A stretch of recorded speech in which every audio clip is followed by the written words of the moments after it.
cleaning my kitchen, wearing a different color, and now we're going to talk something cerebral and good for our lives. Yes. Yes, most definitely. Yeah, I'm just going to hand it right over to Anthony Kuhn because we're getting tight on time. And All right. Anthony, welcome back to the show. Thank you, Kathy. And we have Cathrine Hatcher back as our guest this time round. Nice to see you again. I did. Thank you. Yeah, and also I have brown eyes, not like Jimmy, so I hope everyone's going to like me for this. You're going to have to get contacts. Yeah, okay, I'll try to get some contacts.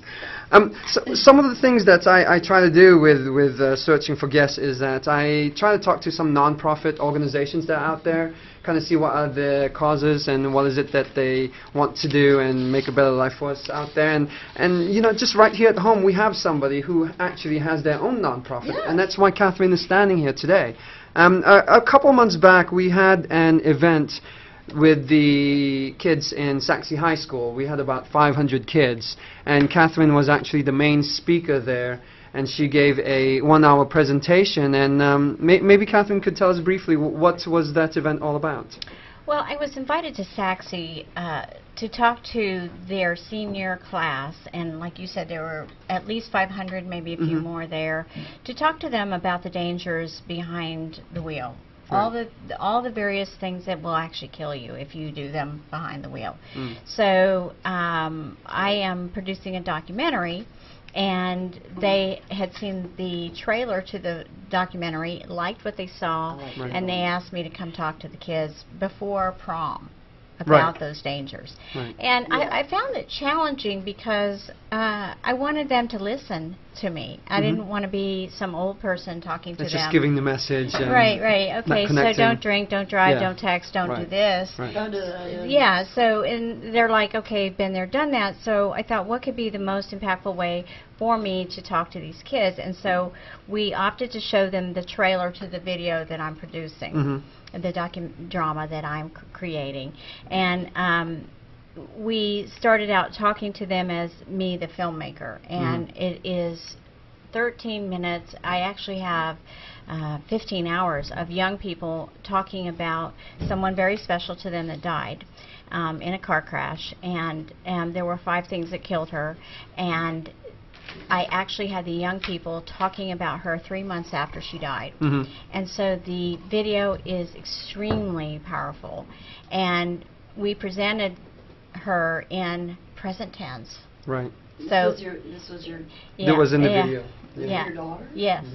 Now Kathy's given that right. My daughter died in a car accident. One car accident 3 years ago. She was 18. She should be 21 today. And 3 months after she died, because I'm very well connected in the film industry, we went into the studio and shot 34 interviews with her closest family and friends, mostly young people. And like I didn't want it to just be a video about, oh, don't do this, don't do that. What I wanted was them. I thought, how can I reach young people with a message they've heard before? And to be careful. And they've heard it before. And so I said to her friend, I'm going to do this video. She said, we won't listen. I said, why not? She goes, we've heard it before. And I said, what will make you listen? She said, I don't know. And so I thought... Well, it was very beautifully made because, you know, I mean, in the beginning when we were there, the kids was just, you know, doing their own stuff, 500 of them. It's hard to get everyone under control. But, you know, once they view the video, you could hear a pin drop because it was just made that well.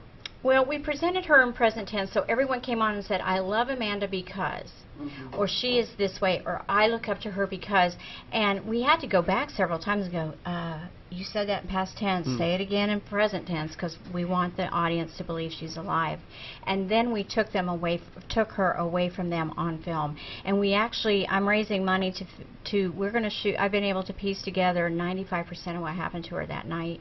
And we are doing a reenactment of that accident, and I have an actress who's going to play her, who's 5'2", just like she was, and we're going to... If they can teach these kids something, and just one life. Well, I started looking at statistics of texting, for example. Texting is now the #1 killer of teens. And in fact, on my Facebook page, there's a billboard from a church that said, honk if you love Jesus.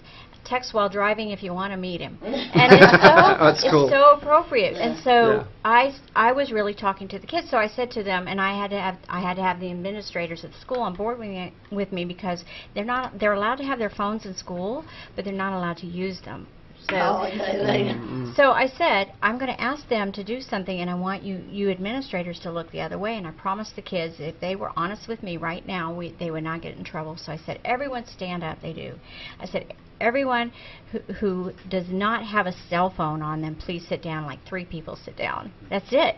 And then I said, everybody get your cell phone out and look at them. And I'm like, gee, nobody's called me since I've been here. Okay, well, what about you guys? Everyone who has texted someone or received a text while in this room with me, please remain standing. Everyone else sit down. And 80% of the kids were still standing. I mean, I have to admit, I texted somebody while I was on the show. You know, we do it. We just do it.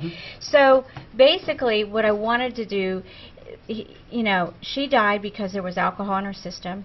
She died because she and her boyfriend were in a fight. She died because she sped after being frightened, and she was on the phone. She was on the phone at time of impact. I know what her final words were, and they weren't good.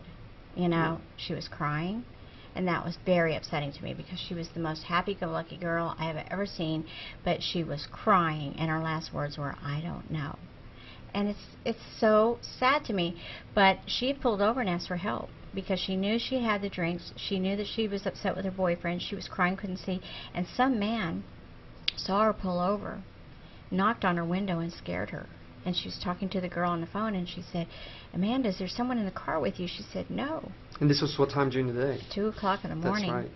And she said, "Well, I hear some man's voice. Who is it?" She said, "I don't know. There's this man standing at my window." And she said, "Get out of there. Get away from him." Because we teach our young people that men at 2 o'clock in the morning are bad.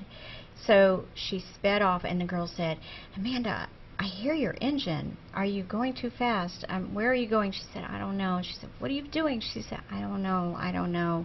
And the phone went dead when she hit the bridge at 80 miles per hour because she missed the curve in the road, because she was crying, because she had the drinks. She only had 2 margaritas. But when you mix alcohol with emotion, it She was actually... a young girl. She was a young girl. She's right. 8, and she talked to 2 police officers 15 minutes before she died. They didn't breathalyze her. They walked her